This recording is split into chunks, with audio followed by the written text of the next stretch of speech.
Good morning সকলকে and welcome to নবমীর দিনের ভ্লগ। সেদিন সবাই মিলে বেরিয়ে গেছিলাম মামা বাড়ি যাওয়ার জন্য। And I am so sorry, আমার ভ্লগসগুলো দিতে প্রচণ্ড লেট হয়ে যাচ্ছে আমি জানি। মাঝখানে একটা ফ্রুটি খেয়ে নিয়েছিলাম এবং পৌঁছতে পৌঁছতে বেশ দেরি হয়ে গেছিলো, তাই প্রথমেই গিয়ে খেয়ে নিলাম ভোগ। ভোগ খেয়ে অর্ধেকটা পেট ভরিয়ে আমরা চার ভাই বোন মিলে বসলাম, সবাই সবারই স্কুল কলেজের গল্প নিয়ে। আর অনেকক্ষণ ধরে আড্ডা মারলাম, অনেকক্ষণ ধরে অনেক আনন্দ হই হুল্লোড় করলাম। তারপর চলে গেলাম লাঞ্চ করতে। লাঞ্চ করে ফাইনালি আমরা খেলাম এক বাটি করে আইসক্রিম।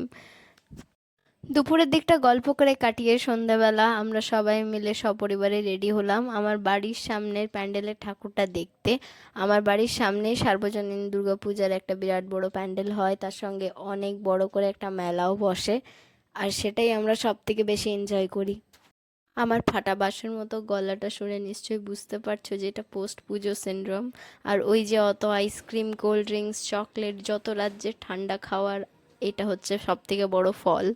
নবমীর জনজোয়ারের ভিড় ঠেলে আমরা ফাইনালি মাকে প্রণাম করে আবার সপরিবারে বেরিয়ে এসে চলে গেলাম মেলা ঘুরতে। প্রতিবারে বাড়ির সামনে এই লাইটসগুলো লাগানো হয় গাছে এবং সেটা দেখতে আমার সব থেকে বেশি ভালো লাগে।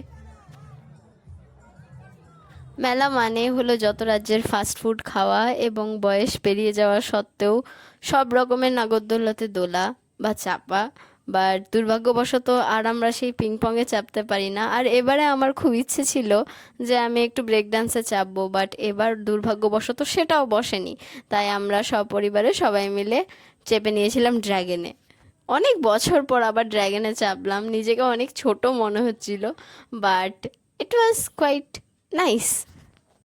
ড্রাগনে চেপে মোটামুটি 7-8 রাউন্ড মেরে ভালোই আনন্দ করে কাটালাম কিছু মিনিট। আর তারপর সবাই মিলে আবার চলে গেলাম ঘুরতে।